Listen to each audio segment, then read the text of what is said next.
The whole back. I've had 10 back surgeries, but the thing is, my knees and my hips are so old now because I had the left knee scoped 3 or 4 times, the right knee scoped 3 or 4 times, then I had them replaced. Then I had the hips replaced, and they're all over 20 years. Hulk Hogan once said that it wasn't the wrestlers who broke his body, but the doctors.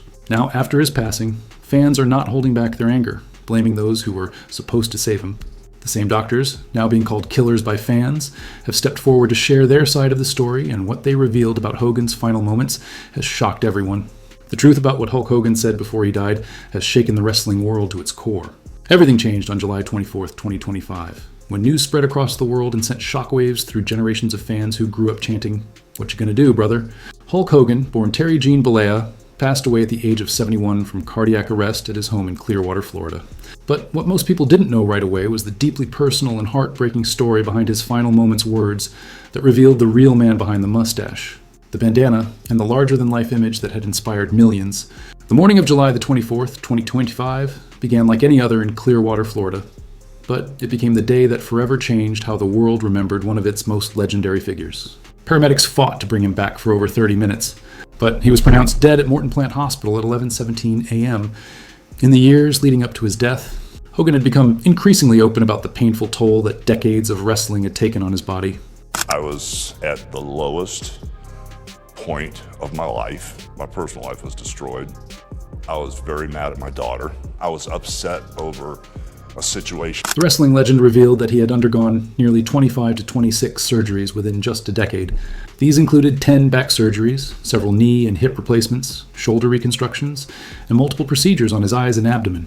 Hogan often spoke about how the rough and unsafe ring conditions of the 1970s and 1980s caused many of his injuries, describing the rings as hard, uneven platforms with boards sticking out. He expressed deep regret over his famous atomic leg drop move, admitting that it severely damaged his spine and that he wished he had chosen a simpler finishing move like the sleeper hold.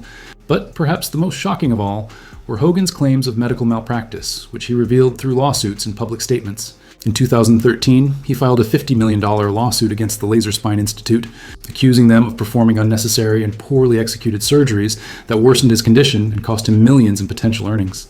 Hogan also spoke about his painful struggle with failed back surgery syndrome, including a spinal cord stimulator, implanted in 2010 that not only failed to relieve his pain but caused such unbearable agony that he had to be rushed back to the hospital for emergency treatment. He was also open about his use of steroids during wrestling's golden era in the 1980s, admitting it in court and acknowledging the long-term damage it may have caused, including heart-related risks that likely contributed to his declining health in his final years. When Hogan passed away, he was surrounded by his loved ones. A statement on his official Instagram read, "This wasn't a lonely death in a hospital room. This was a man surrounded by the people who mattered most to him." That makes the mystery of his final words even more emotional and powerful. The story of Hogan's last words isn't just about what he said in those final moments, but about the deep mix of relationships, regrets, and reconciliations that defined the closing chapter of his life. I was to the point where I wanted to kill myself. I sat in my bathroom by myself when my ex-wife was gone and the kids were gone, and I was completely broken and destroyed, and I said, what's the easiest way out of this? I mean, I was lost. This story doesn't begin with his death, but with the conversations that haunted him, the words he never got to say, and his desperate attempts to rebuild the bridges that years of family conflict had torn apart. To truly understand the weight of Hogan's final moments, it's important to look at the broken state of his family relationships in his last days. Despite his wish to make peace with his estranged daughter, Brooke, Hogan hadn't spoken to her in 8 long years of painful truth that weighed heavily on him during his final months. If anybody should have disowned me, it should have been her. She should have been the one. She should have been the one to throw me out like the trash, but instead she showed me more love than anybody. This estrangement wasn't just a simple family disagreement. It was a deep divide that grew wider with each passing year, leaving the wrestling legend burdened with one of his greatest regrets. The most emotional and meaningful of Hogan's final conversations didn't happen in his last moments, but months earlier, in September 2023. According to those close to Brooke Hogan, her final conversation with her father took place just 2 weeks before his marriage to Sky Daly. This wasn't just another phone call between a father and daughter. It was a conversation filled with 8 years of silence, pain, and a longing for reconciliation. During that emotional exchange, Brooke expressed concern for his health, urged him to slow down, and told him she loved him. Hogan, in return, reportedly apologized to her, though the exact reason behind his apology was never made public. The weight of that moment cannot be overstated. Here was a man who had faced the biggest names in professional wrestling, who had once stood confidently before crowds of 90,000 people, now breaking down and apologizing to his daughter for reasons that remained between them. That conversation was deeply meaningful, giving Brooke a sense of peace, despite their 8 years of distance. The fact that she found comfort in his words says everything about how real and heartfelt they were. This wasn't a scripted wrestling promo or a rehearsed line from a reality show. This was Terry Bollea, the father, speaking from his heart to the daughter he had lost along the way. Well, there's a couple Americans there that Trump loves that we've been talking business with, so... Oh, wrestlers-wise. WWE. WWE. Yeah, okay. Is there any wrestlers that... No, there's so... The cruel irony of it all becomes painfully clear when we learn how Brooke discovered her father's death. She didn't get a phone call, nor did she hear it from the media. She found out through a text message from her brother Nick, sent to her husband, Stephen Alexi. Imagine the heartbreak of learning about your father's passing through a forwarded text. A moment that perfectly shows the depth of their estrangement and the years of lost time that could never be regained. But Hogan's final conversations weren't only about his strained relationship with Brooke. His son Nick, who had remained much closer to him, offered a very different perspective on his father's final days. After Hogan's death, Nick shared a heartfelt tribute, calling him his hero, mentor, and best friend. Although he didn't reveal his father's exact last words, his message reflected the strong bond they shared, revealing a side of Hogan that, despite his flaws, stayed deeply devoted to at least one of his children. The bond between Hogan and Nick carried a special meaning in those final days. Nick's tribute suggested that their last moments together were filled with love and respect, including a karaoke night with Jimmy Hart just 2 days before Hogan's death. What might have seemed like a simple night out was, in truth, something deeply meaningful, a father and son sharing music, laughter, and genuine connection only 48 hours before everything changed forever. Hogan's conversations with his closest friends painted an equally emotional picture of his final state of mind. Jimmy Hart, his longtime friend and former manager, called him on July 23, 2025, the day before his passing. Hart spoke with Hogan's assistant, who assured him that Hogan was doing fine, and Hart's only message back was simple but heartfelt. Tell him I love him. Even in his final days, Hogan stayed active in his business ventures, showing his unwavering drive and passion. On July 22, 2025, he spoke with excitement about his Real American Freestyle Wrestling project, saying, "Real American Freestyle is creating something that's never been done before, and we needed a partner who understands that and can build with us. Fox Nation fits perfectly with our brand. They value bringing this sport to the masses and share our vision." Those words, spoken just 2 days before his death, may have been among his last public statements. A reflection of a man still chasing his dreams until the very end.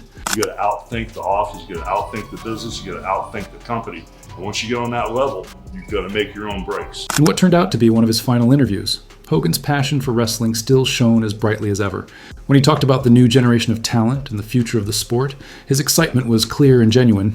Despite all the pain, regrets, and personal battles he had faced, his love for the business that made him a global icon never faded. It remained a defining part of who he was, right up until the very end. A racist. No, I'm not. I'm not a racist. I never should have said what I said. It was wrong. I'm embarrassed by it. But a lot of people need to realize that you inherit things from your environment. According to insiders, Hogan knew his time was running out as his heart problems worsened, and he spent his final weeks trying to make peace and say goodbye to the people who truly mattered to him, even though he never managed to reconcile with Brooke. His longtime friend and business partner, Eric Bischoff, visited him about 2 weeks before his death and recalled that Hogan looked weak, showing clear signs of his declining health. But that weakness wasn't just physical, it was emotional and spiritual as well. His wife, Sky Daly, worked tirelessly to protect his privacy and dignity during those final days, shutting down rumors and handling the public attention with care, showing that she truly understood both the legend and the man behind it. The timing of Hogan's death added an even deeper sense of tragedy. Jimmy Hart reflected on how sudden it all was, saying, "It just happened overnight, but he was so positive the day before." To truly understand who Hulk Hogan was, we have to look back at his journey, the man behind the mustache. When you think of professional wrestling, one name stands above all others like a towering, yellow-mustached icon, Hulk Hogan. His story began in 1977, not with the sound of Real American echoing through packed arenas, but in the humid wrestling territories of Florida, where young Terry Bollea worked tirelessly under names like Super Destroyer and Terry Boulder, chasing a dream that would soon make him a legend. These were the days before wrestlers had big contracts or private jets, when they drove hundreds of miles for a $20 payday and shared small motel rooms just to keep the dream alive. The transformation from Terry Bollea to Hulk. Hogan felt like something straight out of a comic book origin story. The name Hulk came after he appeared on a television show alongside Lou Ferrigno, the star of The Incredible Hulk, where Hogan's massive frame made even the famous bodybuilder look small. WWE owner Vince McMahon later added the surname Hogan, giving him an Irish-sounding name that would soon become more American than apple pie. But Hogan's rise to fame wasn't instant or easy. After his first short run with the World Wrestling Federation in 1979, he spent time in the American Wrestling Association and New Japan Pro Wrestling, where he won the original IWGP Heavyweight Championship. Those years were crucial in shaping the larger-than-life character that would soon captivate the world, a blend of raw charisma, commanding presence, and an almost magical ability to connect with audiences of all ages. When Hogan returned to the WWF in 1983, what followed was nothing short of revolutionary. His all-American hero persona didn't just attract fans, it sparked Hulkamania, a pop culture phenomenon that went far beyond wrestling. Hulkamania didn't just take over the ring, it exploded into mainstream culture with the force of a nuclear blast. The moment that changed everything came in 1984 when Hogan defeated the Iron Sheik to win the WWF Championship. But this was more than just another title win. It marked the birth of modern sports entertainment. Hogan went on to hold that championship for over 4 years, the second longest reign in the title's history, transforming from a superstar wrestler into a full-fledged cultural icon. The numbers from that era were simply astonishing. He headlined 8 of the first 9 WrestleManias, helping turn Vince McMahon's risky dream into the most successful wrestling event series ever created. The peak came at WrestleMania 3rd in 1987. Where his legendary showdown with Andre the Giant drew a record-breaking crowd of 173 fans, a spectacle that still stands as one of the most watched wrestling matches in history. Even on television, Hogan's dominance was unmatched. His 1988 match on WWF. The main event set a US viewership record with 33 million viewers numbers that would make modern TV executives ecstatic. This wasn't just wrestling anymore. It was a must-watch entertainment that brought families together across America. Then, in 1996, Hogan shocked the entire world once again by reinventing himself as the villainous Hollywood Hogan, leading the notorious New World Order, NWO, alongside Kevin Nash and Scott Hall. Hogan's heel turn was so stunning and perfectly executed that it completely changed the direction of professional wrestling. Fans who had cheered for him for over a decade suddenly found themselves booing and even throwing trash at the man they once called their hero. That raw sense of betrayal became the emotional fuel that powered WCW's most successful era. During his time in WCW, Hogan won the WCW Championship 6 times, including the longest reign in the company's history. He headlined WCW's biggest event, Starrcade, several times, with the 1997 show standing out as both financially and historically significant. The success was undeniable. WCW was earning record profits, and Hogan was the driving force behind it. Yet, even in this golden era, the seeds of future controversy were already being planted. Hogan's infamous creative control over his storylines became both legendary and destructive. His ego and refusal to lose certain matches started to alienate fellow wrestlers and even some of his fans. The most infamous example came in 2000, when he refused to lose to Jeff Jarrett, a decision that triggered an angry on-air rant from Vince Russo, violated Hogan's contract, and led to a lawsuit that played a major role in WCW's eventual downfall. Beneath all the fame, money, and success, Hogan's personal life was quietly falling apart, setting the stage for a period of chaos and heartbreak. The controversies that would soon overshadow Hogan's legendary career were building like a perfect storm, threatening to destroy everything he had built over 4 decades in the spotlight. In 2012, the gossip site Gawker published a 9-second clip from a 2007 sex tape showing Hogan with Heather Clem, the wife of his close friend Bubba the Love Sponge. The shocking part wasn't just the affair it was that Hogan had been secretly recorded without his knowledge. The legal battle that followed became one of the most talked about cases of the decade, raising major questions about privacy and press freedom. Hogan filed a $100 million lawsuit against Gawker, accusing them of invading his privacy. What the public didn't know at the time was that tech billionaire Peter Thiel was secretly funding Hogan's case as part of his own vendetta against Gawker. The lawsuit sparked a fierce debate over the boundaries between free speech and personal privacy. And, in the end, Hogan won a $140 million judgment, later settled for $31 million of victory that ultimately bankrupted Gawker. But while Hogan won in court, the personal cost was enormous. The trial exposed painful details about his private life, showing a man whose world behind the spotlight was collapsing, friendships built on shaky trust, loyalty betrayed, and a widening gap between the heroic image of Hulk Hogan and the flawed man beneath it. Throughout the 1980s and 1990s, Hogan also faced repeated accusations of steroid use during his WWF years. At first, he denied the claims, trying to protect the clean-cut image that made him a hero to millions of children. But eventually, he admitted to using steroids, a confession that shattered his wholesome reputation and drew even more attention to the growing concerns about health and safety in professional wrestling. The issue became national news during Vince McMahon's 1994 steroid trial, where Hogan took the stand and confirmed what many had long suspected. His admission not only hurt his own credibility, but also cast a dark shadow over the entire wrestling industry, which was already under scrutiny from regulators and worried parents. One of the most controversial and damaging moments in Hogan's career came from his involvement in stopping early efforts to form a wrestlers' union. In 1984, he reportedly informed Vince McMahon about Jesse Ventura's secret plan to organize wrestlers, effectively shutting it down before it could even begin. The betrayal was devastating, especially because Ventura had been both a close friend and trusted ally. The incident created a lasting rift between them and led to years of criticism toward Hogan for undermining wrestlers' rights at a time when they needed protection the most. Yet even all of these controversies paled in comparison to the scandal that almost erased his legacy completely. In 2015, a leaked transcript from the 2007 sex tape revealed Hogan using the N-word multiple times while talking about his daughter Brooke's dating life. The context made it worse. He was expressing discomfort about her dating a black man and even said, "I'm a racist," to a point. Okay, here's the deal. There's two Vince McMahons. The first Vince McMahon, on a personal level, would give you the shirt off his back. If I called Vince McMahon and I said, I can't pay my house payments, I got a problem, he would be there like that. The other Vince McMahon is the businessman, and there's nothing personal at all. It's either good for him business-wise, or it's not. The revelations didn't stop there, as more racist remarks surfaced from 2008 jailhouse calls between Hogan and his son Nick, revealing that the language wasn't an isolated lapse, but part of a deeper pattern. WWE reacted swiftly and decisively, terminating his contract, removing him from the Hall of Fame, and erasing his image from all company platforms.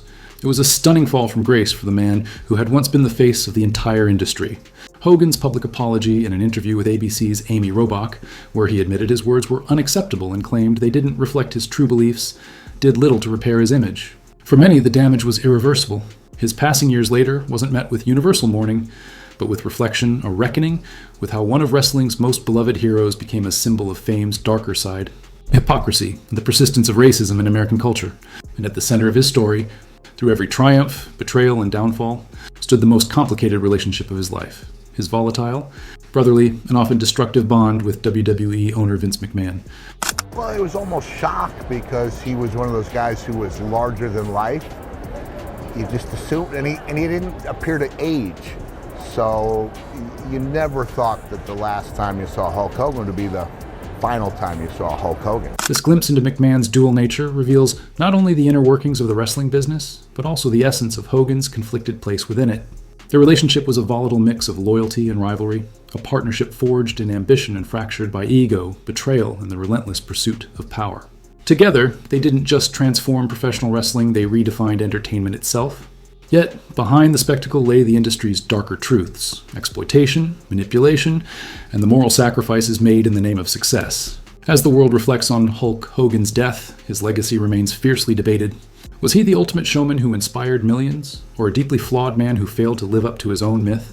The truth lies somewhere in between. His story is both a testament to extraordinary achievement and a warning about the cost of chasing immortality through fame, a reminder that even legends, no matter how bright they shine, are still human beneath the spotlight. The reaction to Hogan's death was immediate and overwhelming, sending shockwaves through both the wrestling world and popular culture. Major outlets like TMZ, ESPN, and the New York Times quickly confirmed his passing from cardiac arrest. But the real story unfolded online. Across platforms like X, Instagram, and YouTube, millions of fans shared tributes, memories, and emotional reflections, turning social media into a living memorial for the man who told them to train, say your prayers, and eat your vitamins. Within hours, the wrestling community, often divided, stood united in grief. Dwayne "The Rock" Johnson's message captured the sentiment of many, calling Hogan a childhood hero and a trailblazer who made it possible for wrestlers to transcend the ring. Even outside wrestling, figures like George Foreman offered words of compassion, saying, "I do not condone the language he used. But he is no racist, he is a good guy."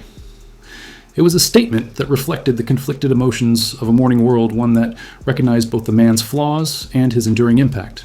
In the digital age, the mourning became communal, with live streams, reaction videos, and podcasts emerging within hours, each trying to process the loss of a legend whose shadow loomed large over an entire era of entertainment. These weren't polished, corporate eulogies. They were raw, heartfelt expressions of loss that revealed just how deeply Hulk Hogan's presence had embedded itself into people's lives. From lifelong wrestling fans to casual observers, social media became a mosaic of emotion, filled with memories of childhood heroes and reflections on how one man's charisma had shaped an entire generation. On X, formerly Twitter, creators like Frank Too Funny shared tearful tributes.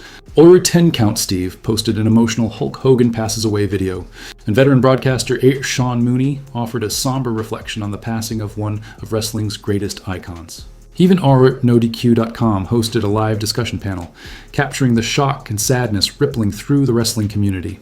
These videos, racking up thousands of views and hundreds of comments within hours, became more than digital metrics. They were collective expressions of grief from people united by a shared history.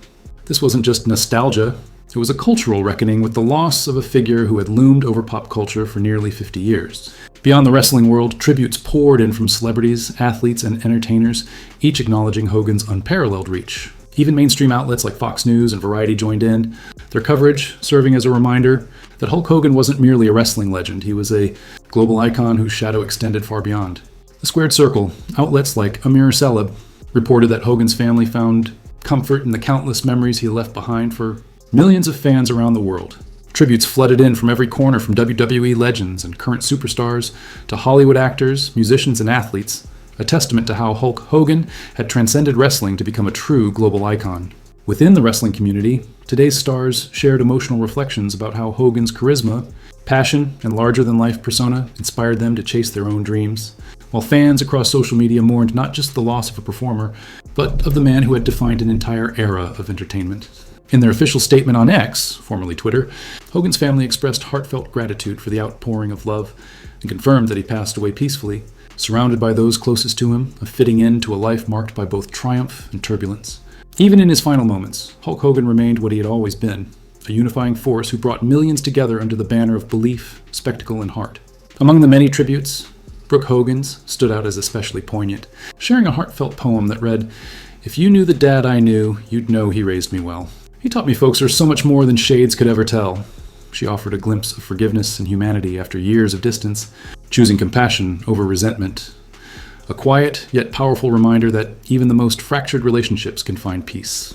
And that, in the end, love remains stronger than legacy and profoundly influential, a paradox that defined his entire life. He was a hero and a cautionary tale, a symbol of both greatness and human imperfection. In the days following his death, countless tributes and think pieces attempted to reconcile those two sides.